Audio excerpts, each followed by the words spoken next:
Hey, I'd like to welcome you to another episode of Mission Matters. My name is Adam Torres, and if you'd like to apply to be a guest on the show, just head on over to missionmatters.com and click on Be Our Guest to apply. All right, so today I have Eliav Cohen on the line, and he's founder of the Bot Lab. Eliav, welcome to the show. Yeah, thanks for having me. All right, Eliav, so great topic today. So practical advice to set up a successful chatbot that your customers actually appreciate. For those of you that have been watching this show for a long time, you know I love chatbots. I love talking about chatbots, and we have one of the world's foremost experts on the line in this topic, so excited to get into that. But before we do, Eliav, we'll start this episode the way that we start them all, with our Mission Matters Minute. So, Eliav, we at Mission Matters amplify stories for entrepreneurs, executives, and experts. So that's our mission. Eliav, what mission matters to you? Yeah, our mission at the Bot Lab is to allow brands to communicate with prospects anywhere, anytime, and on any site to allow prospects to get their questions answered. Great. So it's straight to communication. It's all.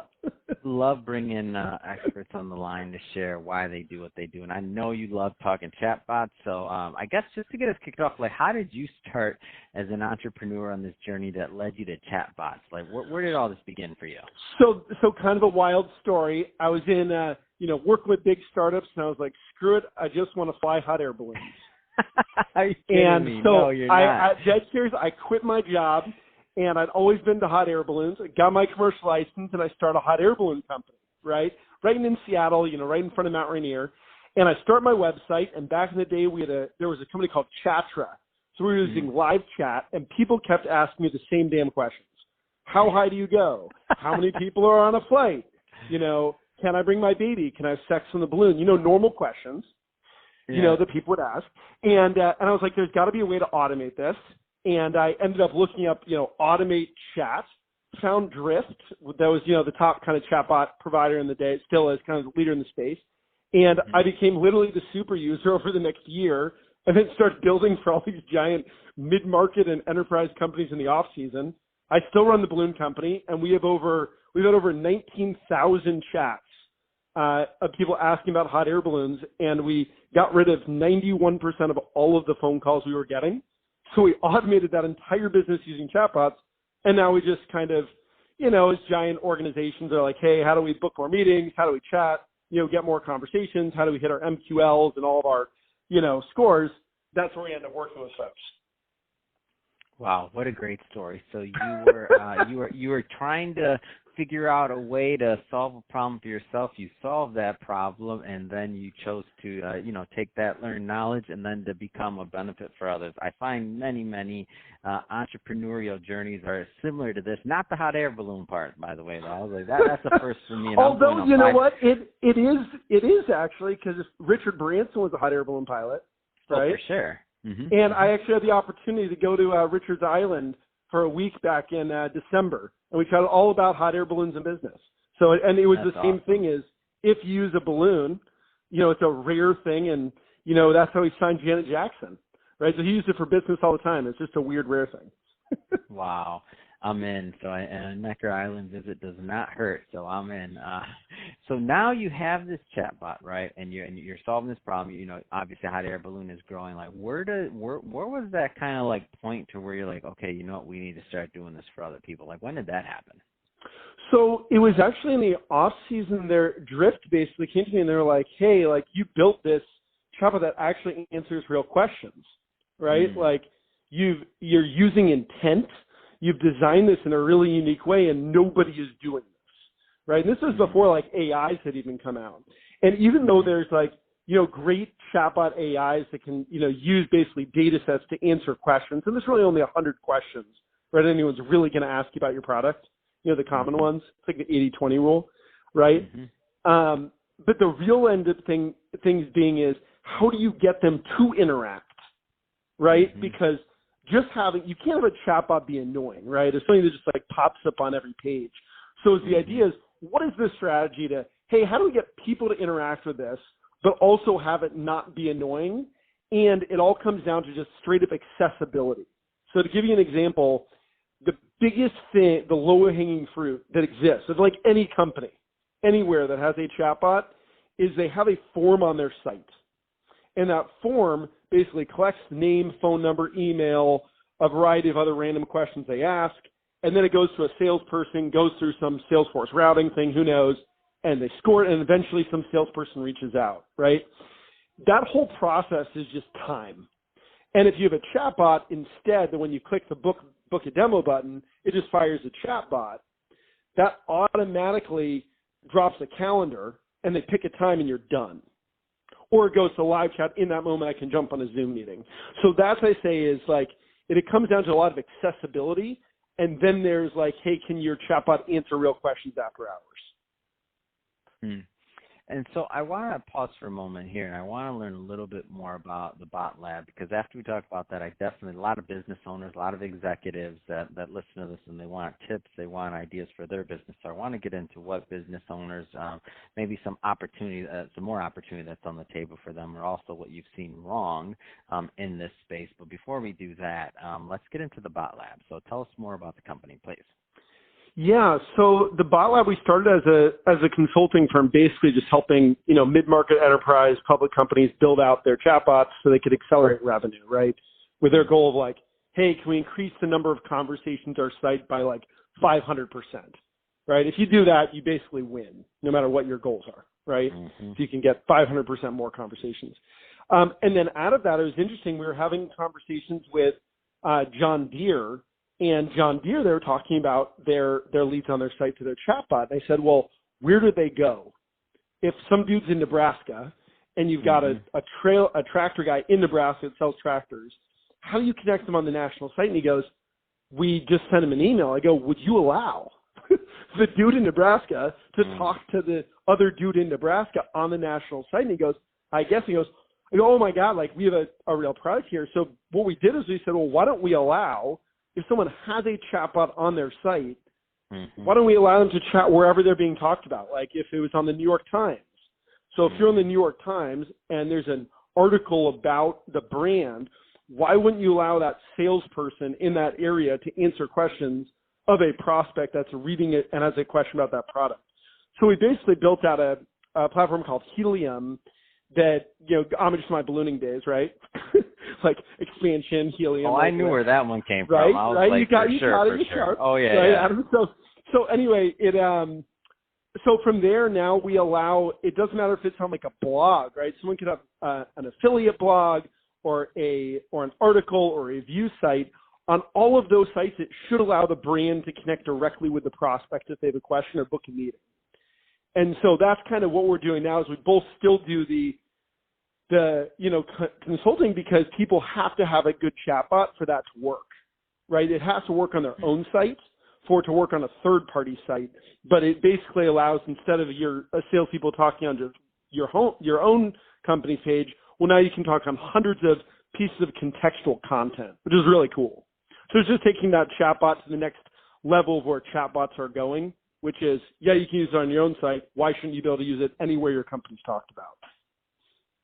Wow, what a great concept, and it's huge. So just walk me through what the user experience of that would look like, because this is a new concept, new to me. I mean, maybe many of the others listening have heard this, but I haven't. Like you can. Yeah, this is new. Something somewhere. Yeah, this is new. So walk me through like what the user experience would look like. Yeah, so let's say that you are. Have you bought something recently, like online? I don't know if you bought anything random, Adam. But like, yeah, like always. They get me every day. Somebody gets me something random online for sure. Okay, so let's say you're looking to buy something online, right? I remember looking to buy a mic during the beginning of the pandemic, and I was like, okay, I want a mic, and I was looking at all these review sites, right? And basically, my only goal was I want to make sure this can also connect to my iPhone, right? That was my only goal, and I'm looking at all these different mics, and I would have spent up to $1,000 if the mic would connect to my iPhone. And on all the review sites, it didn't allow that, right? Because you just have someone reviewing a bunch of products, but you can't get any if you have additional questions. So what this allows is, if I'm looking at a Rode mic on a third-party site, I can connect directly with Rode mics on that review site and Road can answer my questions. That's in a B2C scenario. In a B2B scenario, it's more of like people buy sponsored content, right? Or there's an article about them. So if, let's say, there's an article, for example, let's say about your book, right? And they're writing about you and about your book. Well, those are amazing prospects on like the New York Times, right? Or on Forbes magazine or Inc. or whatever random publisher, right? If you can, if people have a question or they want to, let's say, be an author with you, or they want to buy your book, or they want to, whatever that is that they want to do, it allows them to connect directly with you without them having to go to your site while they're still on that contextual moment. And so what our hypothesis is it's called intent decay. So imagine you're reading an article and you're like, wow, this is really cool, right? And you're like really fascinated. And then you go to the website. The websites aren't tailored for what the article was about, right? Yeah, for sure. Because that's marketing, right? So the intent actually drops, and then the brand is to get you back up to the point where you now think you're on the right site. I get it. And that happened to me today, actually. Yeah. So to give you an example, I was looking at Hootsuite, right? And Hootsuite is an awesome product. I don't use Hootsuite, but I was checking it out, and I was trying to understand what they do. And from that, I didn't even know that they had a chatbot company. Wow. Right? So if I'm reading an article about a chatbot thing, and then I go to general Hootsuite, well, Hootsuite bought Heyday, right? So that's their chat, but it's really confusing. But if you're on the article, you think you're on the right site. That's intent decay, right? It's like confusion. So the idea is, why would you force someone to go to your website if you already have an amazing article about you? Why not just let them book a meeting from that site, right, with your own chatbot, which you've already set up properly? This is really cool. And so, what kind of response have you gotten from this? Like, what kind of feedback? It sounds really cool because it's like the ultimate. It's like you get to get direct feedback from content that you put out there, and we're big into content marketing. So on this, it's just like, wow, like that's next level. Yeah, the biggest thing that we've been getting is people go, wow, so this is like a win for everybody. Because they're like, okay, it's a win for like the brand gets stay on the real-time site too, because they stay on the site, right? So they're not directed away. So yeah, now if they're having a 5-minute conversation, they're still on that article. Dwell That's time, going to get more traction. all your SEO stuff, you got it. So there's a big win for the publisher. It wins for the brand, and the prospect gets an amazing experience, right? So even on like your own site, like even if someone's like listening to a podcast, should they be able to like book a meeting or have a conversation directly with that person still on your site? Probably. Would that be an epic experience? Probably, right? And again, I just did a little bit of, I've listened to some of the podcast stuff, but it's like, it's a win-win. And then we've been finding that, that people are just really, really excited about that from both sides. We just don't have anyone, and the chatbot companies are excited because they get to just expand where that we're not a threat to them, They're just like, great, you're just expanding it to places. And then the publishers are excited because on earned media, they can't make money normally, right? And so this allows like someone, if they write an article, they can now make money on that. Because we're essentially built a new type of ad unit. So, just of real-time communication and connection, so awesome. It's fascinating. It's so big. And so now that now I'm guessing this is an enterprise solution, right? So this is for like large companies or a middle market also can take part in this? Like, this is actually all. It's all. I mean, it depends, right? Because for e-commerce, if they're working with a lot of affiliate places, they can bring them back to their own store, right? Instead of going to like Amazon. So but again, and then if they're B2B, it's more kind of like mid-market enterprise. But if anyone's doing any type of like sponsored content, or they're even list on like G2 and Capterra, right? Stuff like that should allow you to book meetings from it or live chat, right? So it really will work for all. Right now, we're kind of working with kind of the mid-market, and we've got a large group of organizations with both their chatbots anyway for them. And those are some like very, very large public companies. They're testing it as well because they're really fascinated by it. But eventually this will be, anyone who, as long as they have a chatbot that allows someone to book a meeting, right, and live chat, we can take any chatbot that they have and be able to put that on that third-party site now. And we just have the relationships with all the publishers that allow us to, no matter what kind of chatbot someone has, to be able to release that throughout the site on the right spots. But again, when we go back to chatbots being annoying, right, no chatbot is popping up. So I just want to be clear about that. On a website, you can have a chatbot pop up, right? It says like, hey, have a question? Or like something random. In this, it's only the user saying, yes, I literally have a question and I want to chat without leaving the page. And so we have different access points that allow someone to say like, yes, like almost like clicking a button that says like, hey, I have a question. I'd like to chat with this brand, right? Without leaving the page. And then the chatbot fires. So there's none of that annoyance. It's only of user generated, which is, the other interesting part about it with chatbots is, that's the most valuable anyway, right? The high intent folks. Oh, for sure. Yeah, if you can get somebody on there, and that's going to also keep them, especially if they're shopping, that's going to keep them from going to using your example to buy a microphone. That's going to keep you from spending another half an hour of your day if you could have got your question answered right and there. If and one whatever, person, they got your money out, done. It's done. Yeah, and if one person just chatted with me, I would have bought their product anyway. It wouldn't even have mattered if it didn't work. If they were just like, hey, there's none that work with this, but hey, here's what I can tell you about this one and you'll love it. I'd go, okay. Like, done. I would just buy it, right? So, like, it's a really, like... You and a large population would do the exact same thing, including myself, yeah. Well, that's the reason I have the chatbot on the ballooning site, still. Because, on Seattle Ballooning, like, I didn't really want to talk to people. And so once you could answer, 110 questions for us, that's what I figured out. At that point, the whole thing is automated. When you look at some of these larger companies, if someone has like 10 different products, like you're talking a pretty large AI and a lot of questions, and it mostly is probably still going to suck for a long time. But as they get better, I've seen sites with 10,000 pages deep where AIs can now pull any question out of the content and into a chatbot, right? There's all kinds of different ways to do it.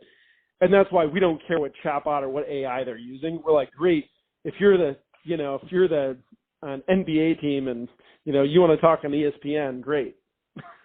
Like, let's let you interact and sell season tickets, Oh, totally. No, I get it, and it makes sense, and this is taking chatbots, in my opinion, kind of to the next level, is exactly as you said, because now they get to interact directly with the brand, and especially sponsored content, and now I'm racking my brain. I mean, the potential for something like this really is it's pretty big. Yeah, it's big. It's big. And I this know is not like a minor, like little thing we came up with. Yeah. And more people will get more, innovative on how to use it, and you'll have different case studies. No, this is going to be fun.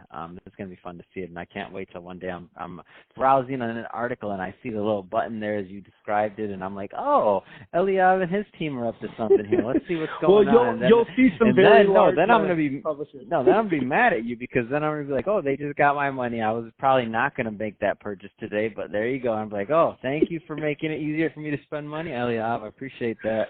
I know, but it comes down to a lot of time stuff, right? Like when I look at chatbots, I use them all the time when I see them on a site because I know two things, right?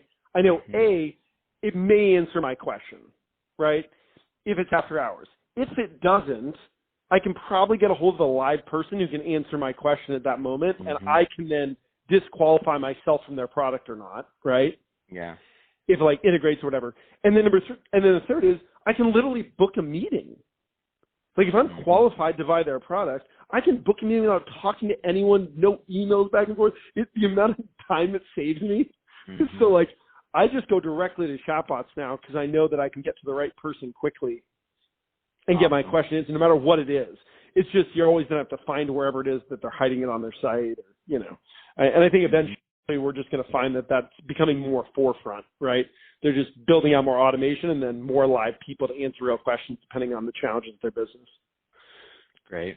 Well, Eliav, I know we barely scratched the surface on chatbots and what you're doing, what business owners should know, but I do want to give you the opportunity to, if somebody's listening to this and they want to learn more about the Bot Lab, to follow your work and your team's work, I mean, what's the best way for people to connect? Yeah, the best thing is just go to the botlab.io, and then they can click on Helium is for the product that allows you to chat on all kinds of different sites. Otherwise, if folks need help in, accelerating their revenue so that they can actually book meetings and figure out whatever chatbot they currently have, that's we also do consulting to help companies in crushing it there too. So just the botlab.io. Fantastic. And we'll put that information in the show notes so that our audience can just click on it and head right on over and check out your site and your work. And speaking of the audience, if this is your first time with Mission Matters, we're a platform that's all about bringing on entrepreneurs, experts, and executives and having them share their mission, talk about their companies, why they do what they do, like what gets them excited about getting up in the morning and going out there into the market and making a difference.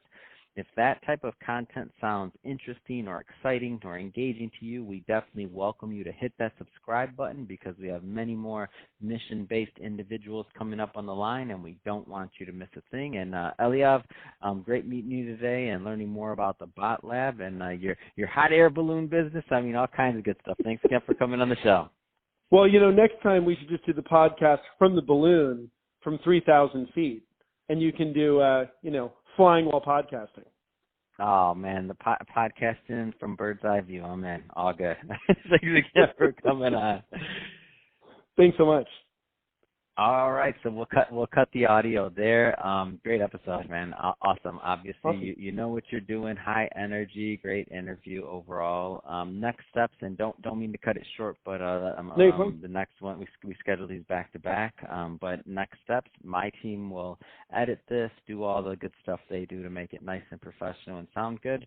This will be live within 10 business days. When it does go live, You'll get an email from one of my assistants, either Diana, Julius, or Kate, and that's going to have all your links. There'll be like 10 links or something, your YouTube, Instagram, Facebook, LinkedIn, Twitter, iTunes, Spotify, all that other good stuff. And if you need anything else, of course, just hit the reply button and my team and I'll take care of you, okay?